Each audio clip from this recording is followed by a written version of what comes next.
আসসালামু আলাইকুম শিক্ষার্থীরা, সবাইকে স্বাগতম করছি অর্জন করতে গ্রাজুয়েট এসএসসি 2026, 27 এবং 28 ব্যাচের জন্য আয়োজন করা বাংলা প্রথম পত্রের কমপ্লিট কোর্সে। এবং এই কোর্সে আমরা ধারাবাহিকভাবে বাংলা প্রথম পত্রের প্রত্যেকটি গদ্য অর্থাৎ গল্প, প্রত্যেকটি পদ্য অর্থাৎ কবিতা এবং নাটক উপন্যাস লাইন ধরে ধরে পড়িয়ে তোমাদের শেষ করে দিচ্ছি।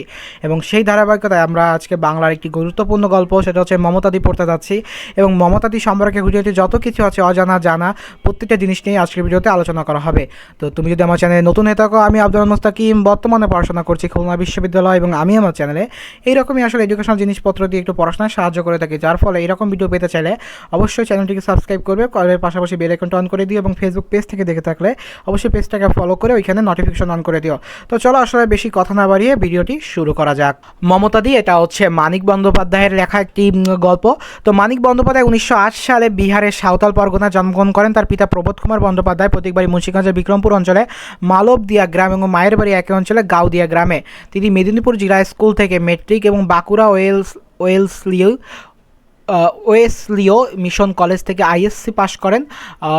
তার গণিতে অনার্স নিয়ে কলকাতা প্রেসিডেন্সি কলেজে বিএসসি ক্লাসে ভর্তি হন। কিন্তু বন্ধুদের সঙ্গে বাজি ধরে অতসী মামি নামক গল্প বিচিত্রা পত্রিকায় প্রকাশিত হলে লেখক হিসেবে তার যাত্রা শুরু হয়। তাহলে তার প্রথম লেখা কি অতসী মামি। তারপর হচ্ছে এ সময় তিনি লেখা নিয়ে এতই মগ্ন থাকেন যে অসাধারণ এই কীর্তি আর অনার্স পাস করা হয়নি। মাত্র 21 বছর বয়সে তিনি প্রখ্যাত বা বিখ্যাত যেটাকে বলে দিবারাত্রির কাব্য রচনা করেন। এরপর তিনি লেখিকে আসলে তার জীবিকা হিসেবে একমাত্র অবলম্বন হিসেবে গ্রহণ করে। পদ্মা নদীর মাঝি, পুতুল নাচের রীতিকথা লিখে তিনি বাংলা কথা সাহিত্যের সিংহাসনে আরোহণ করেন। জননীর চিহ্ন, শহরতলী, অহিংস চতুষ্কোণ প্রভৃতি তার উল্লেখযোগ্য উপন্যাস। 1956 সালের 3রা ডিসেম্বর এই মহান লেখক মৃত্যুবরণ করেন। এবার একটু আমরা শব্দার্থ টিকা দেখি। শব্দার্থ টিকা পড়লে আমাদের জানা অজানা অনেক কিছু আসলে দেখা যায় বা অনেক শব্দ দেখা যায় যেগুলো আসলে আমরা কোনোদিন দেখি নাই, অচেনা অজানা শব্দগুলো। এবং পাশাপাশি আমরা এটা থেকে জ্ঞানমূলক বা বহু নির্বাচনী প্রশ্ন সেটার উত্তর দিতে পারবো। বাছা, বৎস বা অল্প বয়সী সন্তান, পদ্মা ঠেলে উপার্জন অর্থাৎ এখানে নারীদের অন্তপুরে থাকার প্রথা ভঙ্গ করে বাইরে এসে আয় রোজগার করা বোঝাচ্ছে। অরম্বর অর্থাৎ জাঁকজমকহীন, বামুন্দি অর্থাৎ ব্রাহ্ম দিদির সংক্ষিপ্ত রূপ। আগে রান্না বা গৃহকর্মে ব্রাহ্মণ কন্যাগণ নিয়োজিত হতেন, তাদের কন্যারীতিতে বামুন্দি বলা হতো। অপ্রভৃত অর্থাৎ অপ্রস্তুত, পরদিন থেকে সে আর আসতো না। না আসার কারণ আত্মসম্মান। মমতাদি টাকার জন্য অন্যের বাড়িতে কাজ নিয়েছে সত্য, কিন্তু তাকে অসম্মান করলে বা সন্দেহের চোখে দেখলে নিজে অপমান বোধ করে চাকরি থেকে সাহস ছিল তার। হরিলুটাটা ছড়িয়ে ছিটিয়ে দান সংকীর্তনের পর হরির নামে যেভাবে বাতাসা ছড়ানো হয় তেমন বোঝানো হচ্ছে। এবার মূল আলোচনা চলে যায়। তো মূল আলোচনা যাওয়ার আগে এই যে পিডিএফটা, এটা কোথা থেকে নেওয়া হয়েছে, এটা তোমার পাঠ্য বই থেকে নেওয়া হয়েছে। তো এই দাগানো পিডিএফটা যদি তোমার প্রয়োজন হয় আমাকে ফেসবুক পেজে নক দিয়ে দেবো। তাছাড়া এই ভিডিওর কমেন্ট বক্সে একটু চেক করো, হয়তো আমি একটা ড্রাইভ লিঙ্ক দিয়ে দিয়েছি। তো মূল আলোচনা শুরু করি। শীতের সকাল, রোদে বসে আমি স্কুলের পড়া পড়ছি। মা কাছে বসে ফুলকপি করছেন। কি সবজি করছিল? ফুলকপি। সে সেই বললো, আপনার রান্নার জন্য লোক রাখবেন? আমি ছোট ছেলে, মেয়েও রাখবো। নিঃসংকোচে আবেদন। বোঝা গেল সংকোচ অনেক ছিল, প্রাণপণ চেষ্টা অতিরিক্ত জয় করে ফেলেছে। অর্থাৎ বোঝা যাচ্ছে যে আসলে এতটা যে ফ্রিলি সে যেহেতু বলতে পারছে, অর্থাৎ এর আগে তার সংকোচ ছিল বা এতটাই সে একটু ইন্ট্রোভার্ট ছিল, কিন্তু এই ইন্ট্রোভার্টনেস তার কেটে গেছে এবং তিনি এখন ইজিলি মানুষের কাছে কথাবার্তা বলতে পারে। যে এই তাই যেটুকু সংকোচ নিতান্তই থাকা উচিত তার নেই। বয়স আর কতই বা হবে, 22 বছর 23, অর্থাৎ তার বয়স 23 বছর। পরনে সেলাই করা ময়লা ছাড়ি, পাটার বিবর্ণ লাল, সীমান্ত পর্যন্ত ঘোমটা ঈষৎ বিচ্ছিন্ন, মুখে গাঢ় শান্তির ছায়া, স্থির অচল দুটি চোখ, কপালে একটি ক্ষতচিহ্ন, আন্দাজ পড়া টিপের মতো। মা বললেন, তুমি রাঁধুনি? চমকে তার মুখ লাল। অর্থাৎ মা জিজ্ঞাসা করলেন, আসলে তুমি কি রাঁধুনি? সে চমক ও লালিমার বার্তা বোধহয় মা হৃদয়কে পৌঁছালো। কোমল স্বরে বললেন, বসো বাসা, অর্থাৎ তুমি বসো এখানে। সে বসলো না, অনাবশ্যক জোর করে বসলো। হ্যাঁ, আমি রাঁধুনি। আমায় রাখবেন? আমি রান্না ছাড়া ছোট ছোট কাজও করবো। অর্থাৎ আমাকে রাখবেন, আমি রান্না ছাড়া অন্যান্য কাজও করবো। মা তাকে চেরা করলেন, অর্থাৎ মা তাকে জিজ্ঞাসা করলেন, দেখলাম সে ভারী চাপা। অর্থাৎ দেখলাম যে তার কথার ভিতরে একটু চাপা চাপা স্বভাব আছে, অর্থাৎ সব কিছু প্রকাশ পাচ্ছে না। মার প্রশ্নের হাঁকা জবাব দিল, নিজে একটি করে কথা বেশি কইল না। সে বলল, তার নাম হচ্ছে মমতা। আমাদের বাড়ি থেকে খানিকটা দূরে জীবনময়ের গলি, অর্থাৎ জীবনময়ের যে গলি ওখানে তিনি বসেন। গলি নম্বরে 27 নম্বর বাড়ি, একতলায় সে থাকে। তার স্বামীর আছে, একটি ছেলে আছে। স্বামীর চাকরি নেই 4 মাস, অর্থাৎ কয় মাস তার স্বামীর চাকরি নেই। যখন আসলে এই বালকদের বাড়ি গেছে তখন, কথকদের বাড়ি গিয়েছে তখন তার 4 মাস চাকরি নেই। সংসার আর চলে না। সে তাই পর্দা ঠেলে উপার্জনের জন্য বাইরে এসেছে। অর্থাৎ তার যে এই যে অন্তরূপে থাকার এই জিনিসটা আসলে শেষ হয়েছে এবং তিনি এসেই চাকরি নিয়েছে। এই তার প্রথম চাকরি। মাইনে সে তো জানে না, দুবেলা রেঁধে দিয়ে যাবে কিন্তু খাবে না। 15 টাকা মাইনে ঠিক হলো, 15 টাকা তার মাইনে। সে বোধহয় টাকা 12 আশা করছিল। কৃতজ্ঞতায় দুচোখ সজল হয়ে উঠলো। অর্থাৎ আশার থেকে যদি বেশি মানুষ পায় তখন কিন্তু চোখ অনেক খুশি দেখা যায়, তার চোখে এটা দেখা গিয়েছিল। কিন্তু সমস্তটুকু কৃতজ্ঞতা সে নীরবে প্রকাশ করলো, কথা করে না। অর্থাৎ তিনি নীরবে আসলে কথাটা বলে চলে গেল। মা বললেন, আচ্ছা তুমি কাল সকালে এসো। মা, তুমি কাল সকালে এসো। সে মাথা হিরিয়ে সম্মতি জানিয়ে তৎক্ষণাৎ চলে গেল। আমি গেটের কাছে তাকে পাকড়াও করলাম, আমাকে গেটের কাছে তাকলাম, বললাম শোনো এখনই যাচ্ছ কেন, রান্নাঘর দেখবে না, আমি দেখিয়ে দিচ্ছি এসো, কাল দেখবো বলে সে এক সেকেন্ড দাঁড়ালো না, আমায় তুচ্ছ করে দিয়ে চলে গেল। ওকে আমার ভালো লেগেছিল, ওর সঙ্গে ভাব করতে ব্যস্ত হয়ে উঠেছিলাম, তবু আমি ক্ষুণ্ণ হয়ে মার কাছে গেলাম। আমি বিস্মিত হয়েও তার অমন মিষ্টি গলা, চোখে মুখে যার উপচে পড়া স্নেহ, তার ব্যবহার এমন রূঢ়, অর্থাৎ এমন কঠোর ব্যবহার তার। মা বলেন পিছনে ছুটেছিলি বুঝি, ভাব করতে ভাবিস না, তোকে খুব ভালোবাসবে, বারোবার তোর দিকে এমন করে তাকাচ্ছিল, শুনে খুশি হলাম। রাধুনী পদ প্রার্থিনীর স্নেহ সেদিন অমন কাম্য মনে হয়েছিল, কেন বলতে পারি না। পরদিন সে কাজে এলো, নীরবে নতমুখে কাজ করে গেল। সে বিষয়ে উপদেশ পেল, পালন করলো, সে বিষয়ে উপদেশ পেল না, নিজের বুদ্ধি কাজে সুন্দরভাবে সম্পন্ন করলো, অনর্থক প্রশ্ন করলো না, নির্দেশের অভাবে কোনো কাজ ফেলিয়ে রাখলো না। সে যেন বহুদিন এ বাড়িতে কাজ করেছে বিনা আড়ম্বরে, এমন তার নিখুঁত কাজের দ্বারা বোঝা যাতে। যেহেতু সংসারী মহিলা, অনেক কিছু আসলে তাদের বলা লাগে না, কারণ একজন মহিলা যখন আমরা দেখি যে আমাদের মা খালার অন্য কারো বাসায় বেড়াতে যায়, তারা কিন্তু রান্না করে, কারণ কীভাবে করে, রান্না করতে তারা চেনে না, কিন্তু তাদের রান্নার ধরনটা চেনা, তারা জানে কীভাবে কী। তো তারা যদি আসলে দিক দিয়ে একটু চোখের বলে দেখে নেয় কোথায় কী আছে, তৎক্ষণাৎ কি আসলে কিছুটা স্কিল তারা আয়ত্ত করতে পারবে, এবং এটা মমতাদির ক্ষেত্রেও আমাদের প্রতিফলিত হয়েছে। কাজের শৃঙ্খলা বা কৃপতা দেখে তো খুশি হলে মা ভবিষ্যৎবাণী সফল হয়ে সে যে আমায় খুব ভালোবাসে তার লক্ষণ না দেখে আমি ক্ষুণ্ণ হলাম, অর্থাৎ আসলে তার আমার প্রতি কোনো আগ্রহই ছিল না। দুবার খাবার জল চাইলাম, চারবার রান্নাঘরে গিয়ে দাঁড়ালাম, কিছুতেই সে আমায় ভালোবাসেন না, এবং বরং রীতিমতো উপেক্ষা করলো। শুধু আমাকে নয়, সকলকে, কাজগুলিকে সে আপনার করে নিল, অর্থাৎ সে শুধু কাজকেই কাজ মনে করতেছিল, আর কোনো কিছুতেই তার খেয়াল ছিল না। মানুষগুলির দিকে ফিরেও তাকালো না। মার সঙ্গে মৃদুস্বরে দুই একটি দরকারি কথা বলে ছাড়া 6টা থেকে বেলা 10:30 অবধি, অর্থাৎ 6টা থেকে শেষে বেলা 7টা অবধি একবার কাশির শব্দ পর্যন্ত করলো না। সে যে ছায়াময় মানবী ছায়ের মতো ইসলামিয়ার স্লানিমার ঐশ্বর্য মহিষই, কিন্তু ধরাশার অতীতে শব্দের অনুভূতি নির্বিকার। রাগ করে আমি স্কুলে গেলাম। সে কি করে জানবে মাইনে করা রাঁধুনির দূরে থাকাটাই সকলে তার কাছে আশা করছে না, তার সঙ্গে কথা কইবার জন্য বাড়ি ছোট কর্তা ছটফট করছে, নিজেকে আসলে বাড়ির ছোট কর্তা হিসেবে আখ্যায়িত করছে। সপ্তাহখানেক নিজের নতুন অবস্থা অভ্যস্ত হয়ে যাওয়ার পর সে আমার সঙ্গে ভাব করলো, অর্থাৎ 1 সপ্তাহ লেগেছিল তার সাথে ফ্রি হইতে। বাড়িতে সেদিন কুতুম এসেছিল, সঙ্গে ছিল 1 গাদা রসগোল্লা আর সন্দেশ। প্রকাশ্য খেয়ে ভাড়ার ঘরে গোপন ভাগটা মুখে পুরে চলেছি। কোথা থেকে সে এসে খপ করে হাত ধরে ফেললো, রাগ করে মুখের ভিতর দিয়ে তাকাতে সে এমনভাবে হাসলো যে লজ্জা পেলাম, অর্থাৎ সে এমনভাবে হাসলো যে আমি আসলে লজ্জা পেলাম। বললো, দরজার পাশ থেকে দেখছিলাম, আর কটা খাচ্ছ গুনছিলাম, যা খেয়েছে তাতেই বোধহয় অসুখ হবে, আর খেয়েও না কেমন। বচ্চনায় আবেদন মার কাছে ধরা পড়লে বকুনি খেতাম, 1 খাবলা খাবার তুলে নিয়ে ছুটে পালাতাম, এরপর আবেদনে হাতের খাবার ফেলে দিলাম। সে বলল, লক্ষ্মী ছেলে, এসো জল খাবে। বাড়ির সকলে কুটুম নিয়ে অত্যন্ত ব্যস্ত ছিল। জল খেয়ে আমি রান্নাঘরে আসন পেতে তার কাছে বসলাম। এতদিন তার গম্ভীর মুখে শুধু দেখেছিলাম, আজ প্রথম তার নিজের মনে হাসছে, এটাই দেখতে পেলাম। আমি বললাম, বামুনদি। সে চমকে হাসি বন্ধ করলো, এমনভাবে আমার দিকে তাকালো যেন আমি তাকে গাল দিয়েছি। বুঝতে পারলো সে অতপ্রবৃত হলো, অর্থাৎ তিনি আসলে এইটার সাথে অভ্যস্ত না। কি হলো বামুনদি? সে এদিক ওদিক তাকালো, ডালে খানিকটা নুন ফেলে দিয়ে হঠাৎ আমার গা ঘেঁষে বসলো, গম্ভীর মুখে বলল, আমায় বামুনদি বলো না খোকা, শুধু দিদি বলো। তোমার মা রাগ করবেন দিদি বললে? আচ্ছা, তোমার মা কি আসলে আমাকে দিদি বলে রাগ করবেন? আমি মাথা নাড়লাম। সে এক ছোট নিঃশ্বাস ফেলে আমাকে এত কাছে টেনে নিল যে আমার প্রথম ভারী লজ্জা করতে লাগলো। তারপর কিছুক্ষণ আমার সে যে গল্প চললো, সে অপূর্ব কথোপকথন মনে করে লিখতে পারলে সাহিত্যে না হোক আমার কাছে সবচেয়ে মূল্যবান লেখা হইতো। অর্থাৎ মা এলেন, সে দুহাতে আমার এরকম জড়িয়ে ধরেছিল, হাত সরিয়ে ধরা পরে চোরের মতো হঠাৎ বিব্রত হয়ে উঠলো, দু চোখে ভয় দেখা দিল। কিন্তু মুহূর্তের জন্য পরক্ষণে আমার কপালে চুম্বন করে মাকে বলল, এত কথা কইতে পারে আপনার ছেলে? আপনার ছেলে এত কথা বলে? তখন বুঝিনি, আজ বুঝি স্নেহে সে আমার আদর করেনি, নিজের গর্ব প্রতিষ্ঠার লোভে, অর্থাৎ নিজেকে আসলে গর্ব লোভে। মা যদি বলতেন খোকা উঠে আয়, যদি কেবল মুখ কালো করে সরে যেতেন, পরদিন সে আর আসতো না। 15 টাকার খাতিরেও না, স্বামী পুত্রের অনাহারের তাড়নাতেও না। মা হাসতেন, বললেন, ওই রকমই সারাদিন বকবক করে, বেশি আশকারা দিও না, জ্বালিয়ে মারবে। অর্থাৎ বললো যে আসলে বেশি আশকারা দিও না, জ্বালিয়ে মারবে বলে মা চলে গেলেন। তার 2 চোখ 2 ফোঁটা দুর্বোধ্য রহস্য টপ টপ করে ঝরে পড়ল। মা অপমান করে তার চোখ হয়তো শুকনোই থাকতো, সম্মানে চোখের জল ফেললো। সে সম্মানে রাগাগোড়া করুণা বা দয়া মাখা ছিল। সে বোধহয় আর সইল না। 3-4 দিন পরে তার গালে 3টে দাগ দেখতে পেল, মনে হলো আঙ্গুলের দাগ। মাস্টারের চর খেয়ে একদিন অবনীর গালে এমন রাগ দেখেছিল। অবনী ব্যস্ত হয়ে প্রশ্ন করলাম, তোমার গালে আঙ্গুলের দাগ কেন, কে চর মেরেছে? সে সোমকে গালে হাত চাপা দিয়ে বলল, দূর। তারপর হেসে বলল, আমি নিজে মেরেছি। কাল রাত্রে গালে একটা মশা বসেছিল, খুব রেগে। মশা মারতে গালে চর বলে আমি খুব হাসলাম। সেও প্রথমটা আমার সঙ্গে হাসতে আরম্ভ করে গালে হাত ঘষতে ঘষতে আনমনা গম্ভীর হয়ে গেল। অর্থাৎ তাকে যে প্রহার করা হয়েছে জিনিসটা তিনি প্রকাশই করলেন না। তারপর মুখ দেখে আমারও হাসি বন্ধ হয়ে গেল। চেয়ে দেখলাম ভাতের হাঁড়ির বুদবুদটা বাষ্পে কি যেন তার চোখ পলক হারিয়েছে, নিচের ঠোঁট দাঁতে দাঁত কামড় ধরেছে, বেদনার মুখ কালো হয়েছে, অর্থাৎ তিনি কান্না করছে।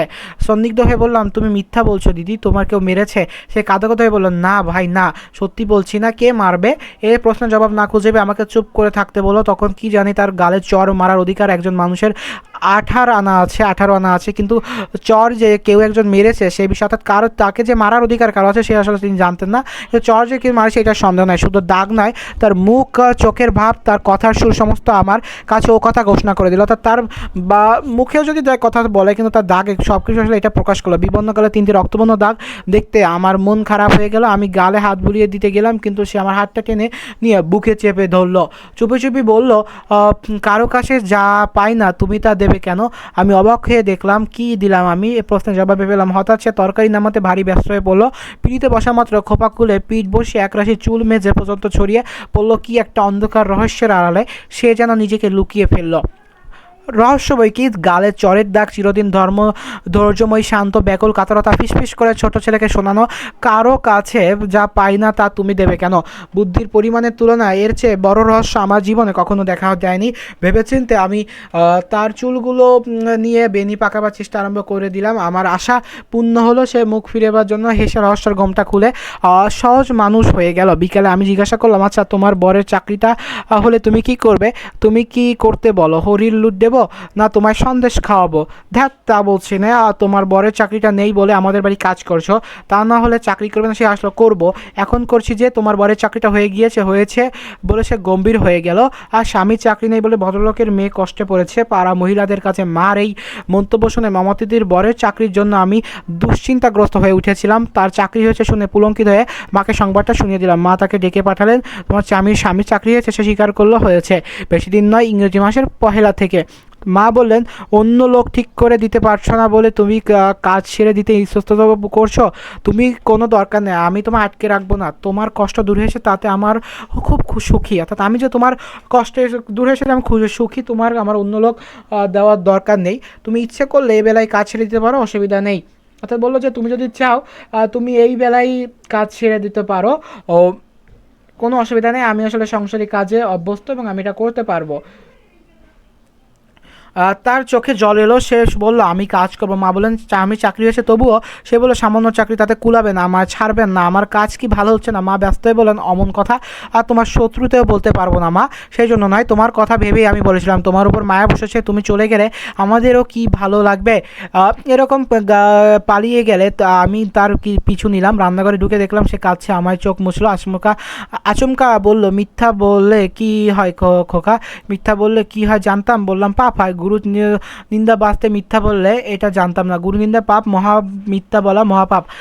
কোনটা বেশি পাপ সে জ্ঞান আমার জন্মায়নি, কিন্তু যা জানা কথা সব বলেও সান্ত্বনা দেওয়া বলে দেখে বললাম, তাতে একটু পাপ হয় না? সত্যি কাঁদছো কেন? তখন তার চাকরির 1 মাস বোধহয় পূর্ণ হয়নি। একদিন স্কুল থেকে বাড়ি ফেরবার সময় জীবনময় গলির মোড়ে ফেরিওয়ালার কাছে তাকে কমলা লেবু কিনছে। সঙ্গে নেবার ইচ্ছা নেই, টের পেয়েও একরকম জোর করেই তার বাড়িতে গেলাম। 2টি লেবু কিনে আমাকে সঙ্গে নিয়ে সে গলিতে ঢুকলো। বিশ্রী নোংরা গলি। অর্থাৎ মমতাদি যেই গলিতে থাকতো তার বৈশিষ্ট্য। কে যে ঠাট্টা করে বা এই জমলয়ের পথটার নাম জীবনময় লেন রেখেছিল। অর্থাৎ জমলয়ের জীবনময় লেন কি? এখানে জীবনের আশ্বাস হবে, কিন্তু আসলে এখানে জীবন থাকতেছে না, মানুষের অসুস্থতা হয়ে যাবে। গলিতে আস্ত ইট দিয়ে বাঁধানো, পায়ে পায়ে ক্ষয় হয়ে গেছে। দুদিকে বাড়ির চাপে অন্ধকার। এখানে ওখানে আবর্জনা জমা করা এবং একটা দূষিত চাপা গন্ধ। চাপা সংকুচিত হয়ে তার সঙ্গে চলতে লাগলাম। সে বলল, মনে হচ্ছে পাতাল চলছে না? আচ্ছা, চিনিতে বলতে লাগলেন যে আসলে পাতালে চলছো তাই না? 27 নম্বর বাড়িটা দোতলা নিশ্চয়ই, কিন্তু ক্ষুদ্র দোতলা হওয়া সম্ভব। সদর দরজার পরেই ছোট একটি উঠান। মাঝামাঝি আসলে মমতাদি বাড়ির ব্যাখ্যা। কঠোর প্রাচীরের 2 ভাগ। নিচের ঘরের সংখ্যা বোধহয় 4, কারণ মমতাদি আমায় যে ভাগে নিয়ে গেল সেখানে দুখানা ছোট ছোট কুঠুরির বেশি কিছু আবিষ্কার করতে পারলাম না।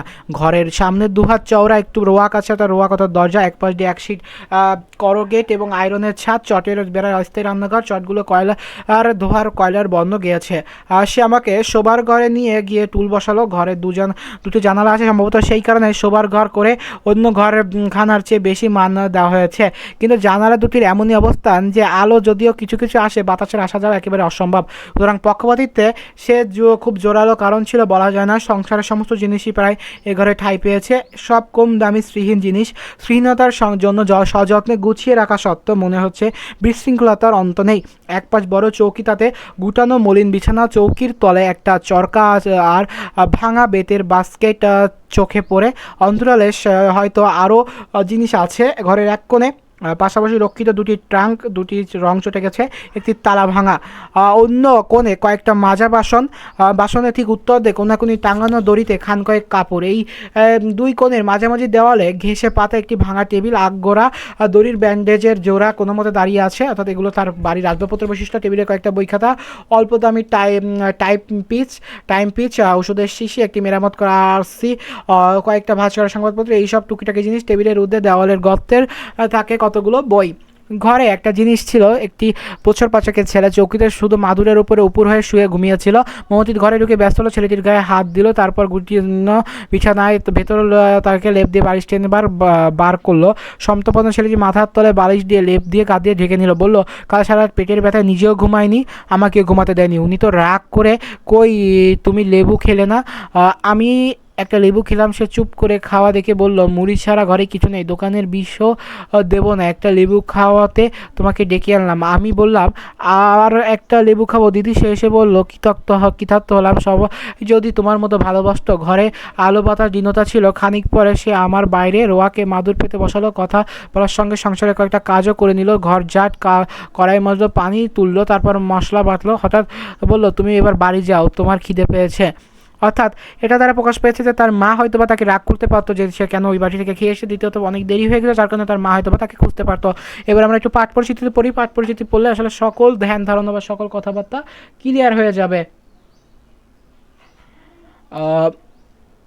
মানিক বন্দ্যোপাধ্যায় সরীসৃপ 1939 গ্রন্থের অন্তর্ভুক্ত মমতাদি গল্পে, এই গল্পে গৃহকর্মে নিয়োজিত মানুষের প্রতি আন্তরিক আচরণের দিকটি প্রাধান্য পেয়েছে। স্কুল পড়ে একটি ছেলে যখন দেখে তাদের বাড়িতে মমতাদি নামের এক গৃহকর্মী আসে, তখন সে আনন্দিত হয়। তাকে নিজের বাড়ি একজন বলে ভাবতে শুরু করে। ছেলেটি মমতাদির সংসার অভাব আছে বলেই মর্যাদা সম্পন্ন ঘরের নারীও একে অপরের বাড়িতে কাজ নিতে তাহা হয়। এই আত্মমর্যাদা থেকে সবসময় সমন্বিত ছিল। নিজে এমন আদর বা সম্মান প্রত্যাশী, তেমনই অন্যকে স্নেহ ভালোবাসত, দেবার ক্ষেত্রে তার দ্বিধা ছিল না। স্কুল পড়ুয়া ছেলেটি তাই মমতাদির কাছে ছোট ভাইয়ের মর্যাদা লাভ করে। তাকে নিজ বাসায় নিয়ে গিয়ে যথাসামান্য আপ্যায়ন করে মমতাদি। সম্মান ও সহমর্মিতা মমতাদির পাশে দ্বারা স্কুল পড়া ওই ছেলে, তার পরিবার প্রকৃতপক্ষে আমাদের গৃহকর্মে যার সহায়তা থাকেন তার সঙ্গে সৌন্দর্যপূর্ণ সম্পর্ক স্থাপন করা জরুরি। আত্মসম্মানবোধ তাদেরও আসে। মমতাদি গল্পটি আমাদের শিক্ষা দেয় সামাজিক শ্রেণী মানবিক সম্পর্ক প্রতিষ্ঠার কোনো বাধা সৃষ্টি করতে পারে না। সে কোনো যে কোনো পেশার হোক না কেন, তাকে দেখতে হবে শ্রদ্ধা মজার দৃষ্টিতে। অর্থাৎ আমাদের বাসায় যারা গৃহকর্মী হিসেবে কাজ করে তাদেরও যে সম্মান আছে, তাদের এটাই আসলে এই গল্পের মূল আলোচ্য বিষয়, এবং তাদের প্রতি যে একটা আত্মার সম্পর্ক গড়ে উঠবে যদি আপনি ভালো করে ব্যবহার করেন, তাহলে এইটাও আসলে আমাদের এই গল্পের যদি সার্থকতা নিহিত থাকে এই কথার ভিতর। তো এই ছিল আজকের ভিডিওটা কেমন লেগেছে অবশ্যই জানাবা। তাছাড়া এরকম আরও ভিডিও পেতে চ্যানেলটাকে সাবস্ক্রাইব করে বেল আইকনটা অন করে রাখবে। ফেসবুক পেজ থেকে দেখে থাকলে ফেসবুক পেজটা ফলো করে ওইখানে ফলোর পাশাপাশি নোটিফিকেশন অন করে রেখো। তো দেখা হচ্ছে অন্য কোনো ভিডিওতে। যে কোনো সমস্যা থাকলে কমেন্ট বক্সে জানাতে ভুলবে না। দেখা হচ্ছে অন্য কোনো ভিডিওতে। আপনি সুস্থ থাকো, সুন্দর থাকো, পড়াশোনার সাথে থাকো, এই ক্লাসগুলো ভালো করে করতে থাকো, প্রয়োজনে বারবার করতে থাকো। আসসালামু আলাইকুম।